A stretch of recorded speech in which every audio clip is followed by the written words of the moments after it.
Hello, welcome to this very special edition of the Pace Report. I'm Brian Pace, reporting live here at the Blue Note here in New York City.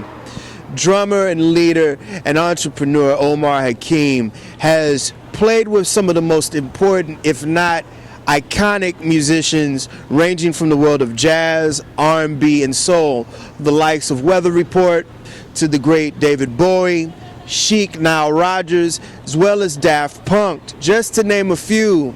Tonight he's performing with his band, the Omar Hakim Experience, and he's performing selections off his brand new record, We Are One, his very first record he's recorded in 8 years. And we sat down early and we talked about his very diverse career, playing with the likes of some of the most iconic musicians, and we also talked about him playing and performing with this year's two-time Grammy Award-winning group Daft Punk, in which he collaborated with the likes of Nile Rogers as well as Nathan East. And we also talked about him growing up here in Queens, New York, and some of his very important musical influences. So sit back, relax, enjoy the sounds of Mr. Omar Hakim and the Omar Hakim Experience, live here at the Blue Note, here on the Pace Report.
Omar, this is your third project, and this is a long time in the making. We Are One.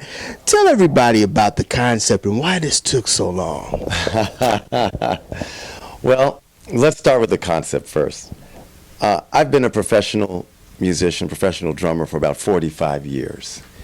And one of the beautiful things about traveling all over the world is that you get to play and share your music with people from many, many different cultures.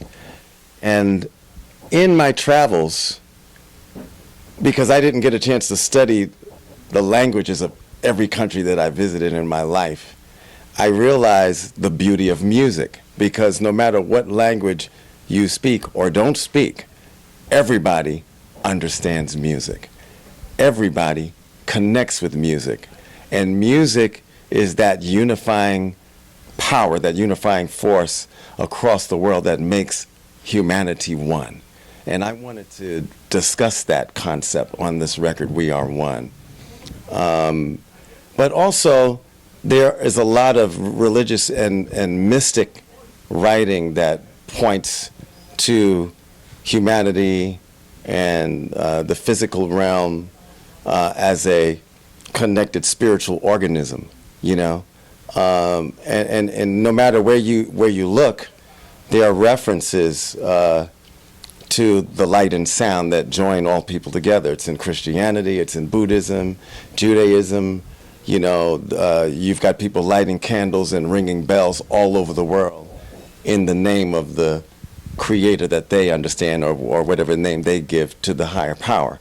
So I wanted to celebrate that idea of universal oneness through this music.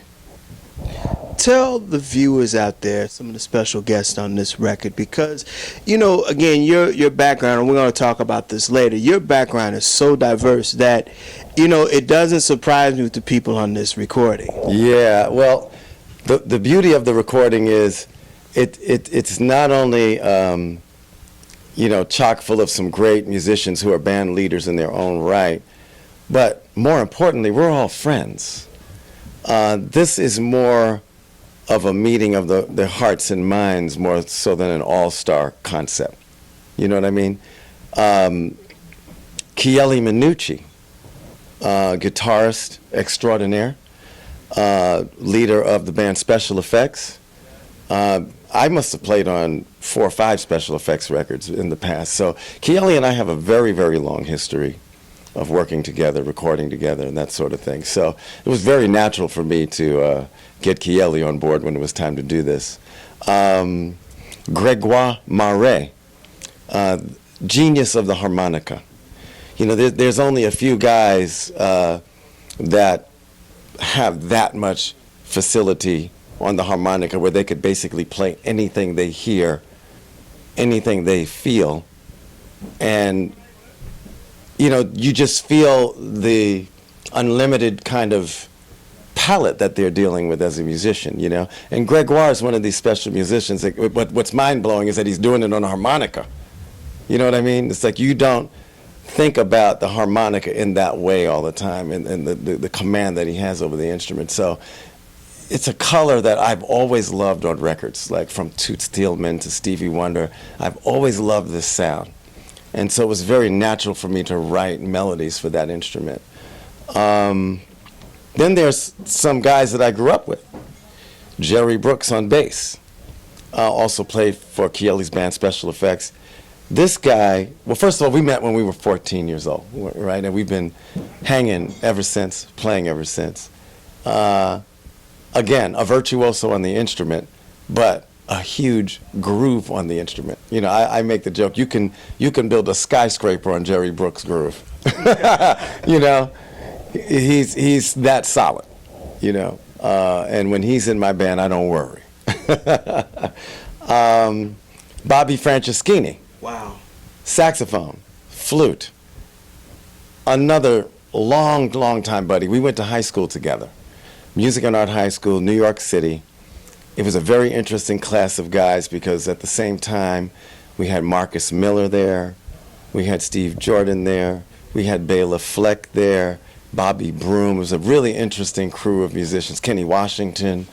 And so Bobby and I, again, long-time association, we used to be in Tom Brown's band together. GRP days. GRP days. Tom Brown had a big hit record called Funkin' for Jamaica, New York. And the first band was Bobby, Marcus, Bernard Wright, Bobby Broom, myself, and Tom. We were teenagers, and we were playing clubs all over Manhattan in the tri-state area. And I remember the night when Larry Rosen and Dave Grusin came to hear that band play at the Breezin' Lounge in Harlem and signed the band. And so we have a long history, and you know, he's another guy that whenever I go in the studio, I'm calling Bobby because I know it's just going to get done right, you know? Also, the keyboard players, my wife Rachel Z, co-leader of the Trio of Oz. She's not only an incredible acoustic pianist, but she's amazing with electronics and synthesizers, so natural for her to be on board. And my MD and kind of the guy who helped me formulate this project is more of a newer name on the scene, Scott Tibbs, a genius arranger, composer. He co-wrote 3 of the songs on the record with me, and he was sort of like the first guy on board. I mean, this album has been about 8 years in the making. Scott and I even performed some of the stuff off and on as a duo, as a trio with Jerry, and then, you know, we did a video for DTS back in 06 or 07 when we first started. So we've been kicking this concept and this project around for a long time, in between some of the other gigs that I've been doing. So the thing that made it take a long time was I was doing it in between all these other projects that I was doing. But last year, I said to Scott, okay, man, we got to finish this thing, and we're putting it out in 2014.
Omar, New York City is home, and yes, indeed. Your musical lineage goes back to home, and your father was a great trombone player, playing with 2 of probably jazz music's premier architects of the big band. That's right. Duke Ellington as well as Count Basie. That's right. Tell me how the drums entered Omar Hakim's psyche.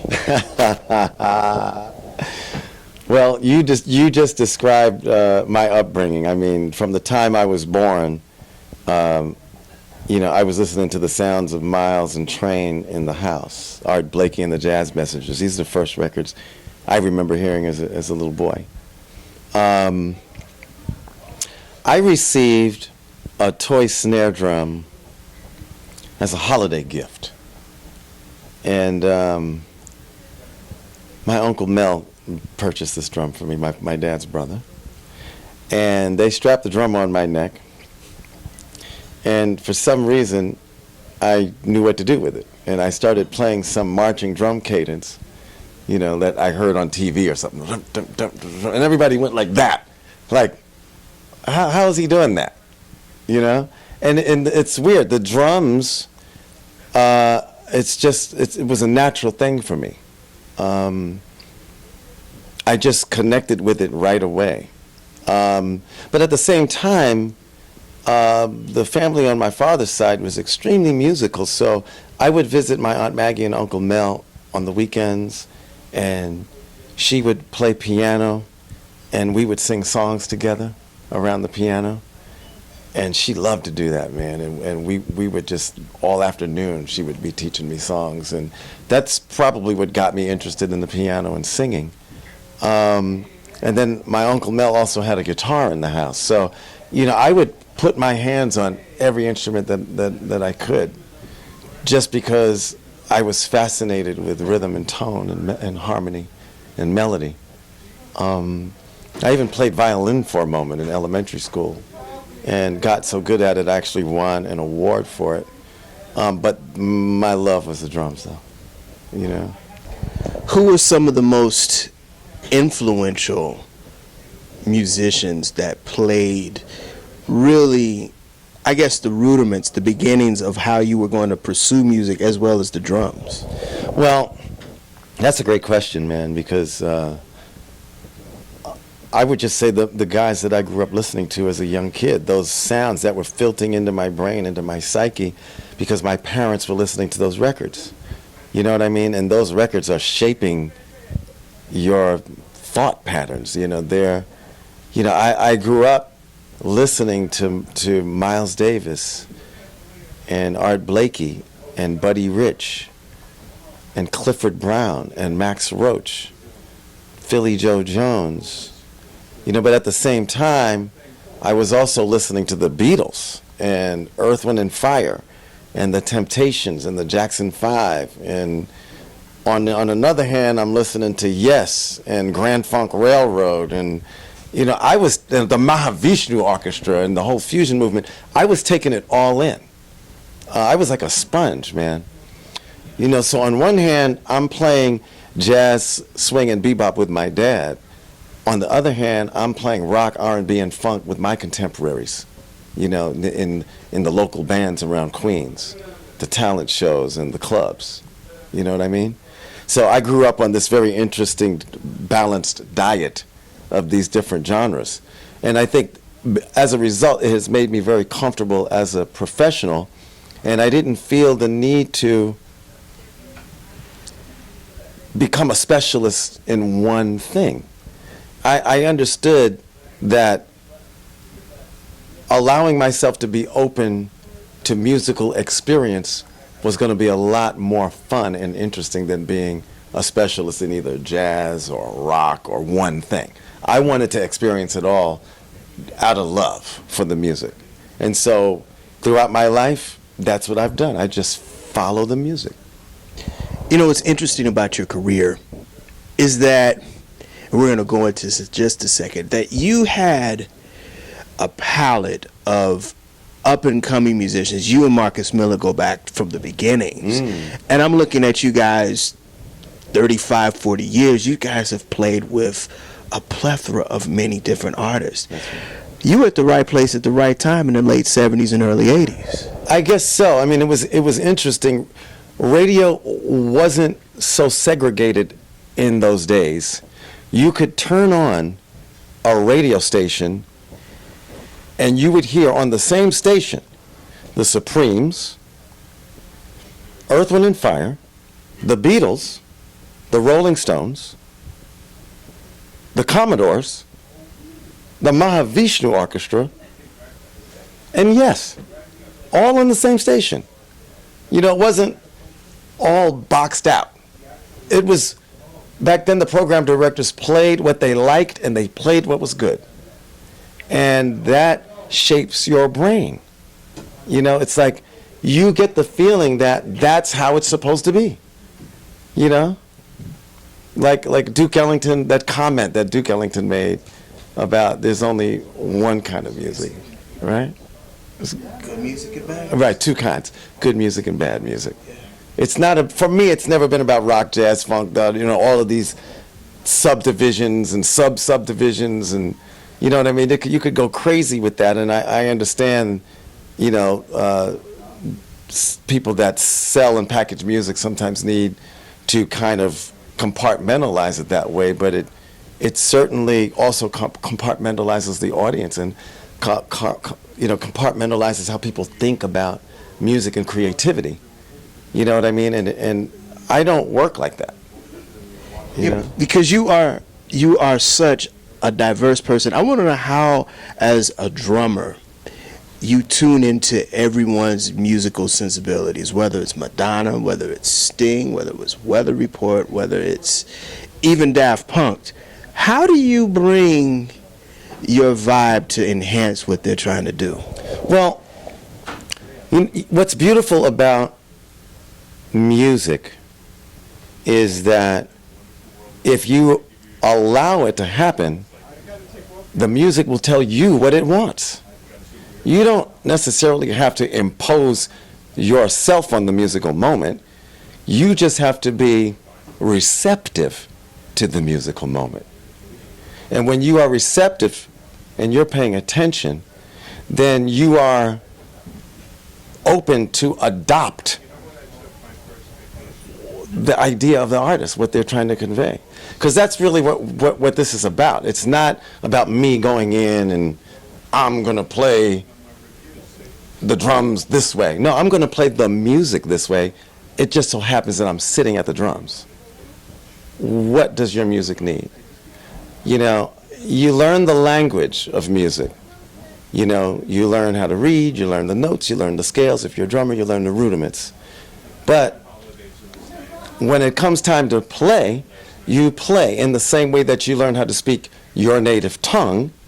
You learn the vocabulary, you learn the rules, you learn how to put the ideas together.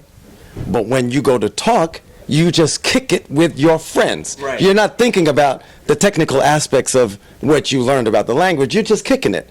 That's how I treat music. Music is just, it's simply a language. Learn the tools, get comfortable with the vocabulary, but when it's time to talk, just express.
know, when we broke bread briefly over at Nathan East's record release party, which you played, Right. we talked about Daft Punk. Yeah. And how relevant they are now and how relevant you are with the times. How do you feel at this present stage of your career? Blessed. Because, to be honest with you, well, first of all, when I got called for the Daft Punk sessions about 18 months ago, I was familiar with them. Of course I was familiar with them.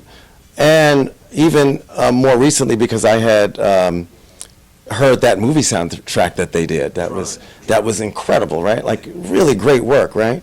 So I get the call, and I was very surprised and perplexed. So I thought, okay, so maybe they want me to play electronic drums, because I do that, I program. But the guy said, no, man, you don't understand. They want you to play acoustic drums on this record. Daft Punk wants me to play acoustic drums. So when I get to the session, it's like a completely different way of working too, because it was more of a sampling session where they were creating original samples that they would use to construct the music later. I didn't play a song in the studio with them. I played a bunch of snippets that became the album. So when I heard it on the radio, and it was my wife that went, "That's Daft Punk, and that sounds like you. That's got to be you." And it was Get Lucky on the radio, right? And the giveaway was the hi-hat. I was like, okay, that's definitely me. But I noticed that they layered it with other things, and and I was like, that sounds like Nile, you know? Oh wow, Pharrell's voice, you know? So it's interesting to work on these projects and see how they evolve into what they eventually become. But the Daft Punk thing was a real surprise. And Thomas Bangalter, one of the partners, was very thoughtful about this. And he was very focused with his intention about paying respect to musicians and the music, because he realized that as great as their records were, that the machines could only go but so far. And after the Grammys, I went backstage and I shook his hand and we hugged each other, and he said, "This is also about you. It's not just about Daft Punk. This was about creativity and people getting together to make music, and we wanted to send that message to the world." That's why the set was a recording studio. How appropriate for the Academy of Recording Arts and Sciences that we would put the lab where music is made on stage. Everybody in that audience that's sitting in the Grammy audience, that's where it starts for them, in a studio. Put it on the stage. Remember how this all starts. Solitude, focus, concentration. The red light comes on and it's you and the tape deck, or you and the hard drive recorder. And you're looking for that magical moment. You're looking for that connection with your colleagues in the studio, and you're waiting for the magic to enter in as well. And it's awesome when it happens. That'll do it again for another edition of the Pace Report, reporting live here at the Blue Note here in New York City. I'd like to personally thank the legendary Omar Hakim for his time, as well as the staff and management here at the Blue Note. As always, please visit my website, www.thepacereport.com, for my weekly column as well as my past segments. Till next time, remember, if it's in the groove, it'll make you move. Till next time, peace.